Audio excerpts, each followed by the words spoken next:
ఓం శ్రీ మాత్రే నమః. మాతృదేవో భవ. గత భాగంలో మనం అమ్మవారిని విశ్వాదికగా, వేదాలకు జన్మనిచ్చిన వేద జననిగా దర్శించుకున్నాము. ఆమె వింధ్య పర్వతవాసినిగా, రాజరాజులచే పూజించబడే మహారాజ్ఞిగా మనల్ని ఎలా అనుగ్రహిస్తారో తెలుసుకున్నాం. ఆమె విష్ణుమాయగా ఈ జగత్తును నడిపిస్తోందని గ్రహించాం. ఈరోజు 76 నుండి 80 వరకు గల శ్లోకాల ద్వారా అమ్మవారు మన శరీరం అనే క్షేత్రంలో ఎలా కొలువై ఉంటారో, మనలోని అజ్ఞానాంధకారాన్ని ఎలా తొలగిస్తారో తెలుసుకోబోతున్నాం. ఈ నామాలు మనల్ని సంసార తాపత్రయాల నుండి విముక్తి చేసి బ్రహ్మానంద స్థితికి ఎలా చేరుస్తాయో ఇప్పుడు తెలుసుకుందాం. క్షేత్రస్వరూప క్షేత్రేసి క్షేత్ర క్షేత్రజ్ఞ పాలిని క్షయవృద్ధి వినిర్ముక్త క్షేత్రపాల సమర్చిత అనగా అమ్మవారు సమస్త పుణ్యక్షేత్రాల రూపంలో ఉన్న క్షేత్ర స్వరూప. కేవలం బాహ్య క్షేత్రాలే కాదు, మన శరీరం అనే క్షేత్రానికి కూడా ఆమెయే అధిదేవత. ఈ దేహము మరియు ఇందులో ఉన్న ఆత్మ రెండింటినీ కాపాడే రక్షకురాలు ఆ తల్లే. ఆమెకు వృద్ధి కానీ తరుగుదల కానీ లేవు. ఆమె ఎప్పుడూ పరిపూర్ణమైనది.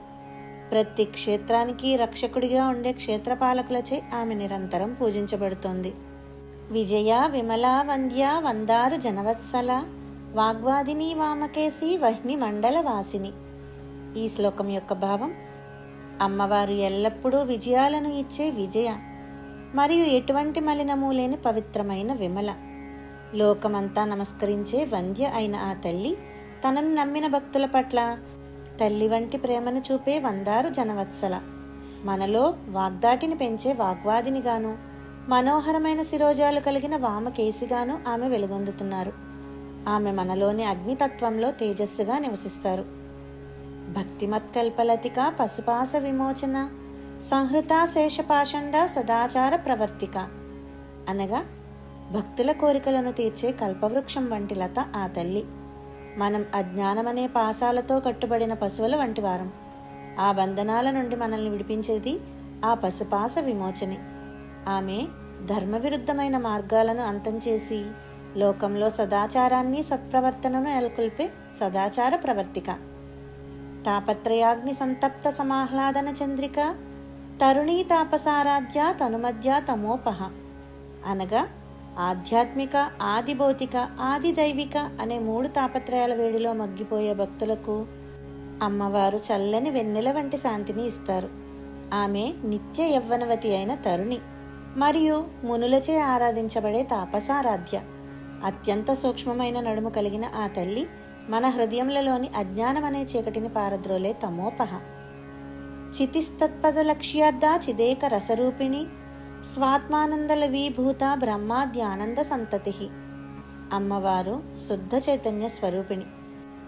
వేదాలలో చెప్పబడిన తత్వమసి అనే మహావాక్యంలో తత్ అనే పదానికి అర్థం ఆమెయే.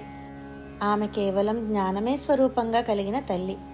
అత్యంత ముఖ్యమైన విషయం ఏమిటంటే, బ్రహ్మదేవుడు మొదలుకొని దేవతలందరూ పొందే ఆనందమంతా ఆ తల్లి పొందే స్వాత్మానందంలో ఒక చిన్న నీటి బిందువుతో సమానం. అంటే ఆమె ఆనంద సముద్రమైతే మిగిలిన వారందరి ఆనందాలు అందులో చిన్న తుంపరలు మాత్రమే. ఈ 5 శ్లోకాల ద్వారా అమ్మవారు మన కష్టాలను వెన్నెలలా ఎలా చల్లారుస్తుందో, మనల్ని బంధనాల నుండి ఎలా విముక్తి చేస్తుందో తెలుసుకున్నాం. ఆమె ఆనందంలో ఒక చిన్న అంశమే మనకు కలిగిన సంతోషం అని గ్రహించినప్పుడు మనసు ఆ తల్లి పాదాల చెంత లగ్నమవుతుంది.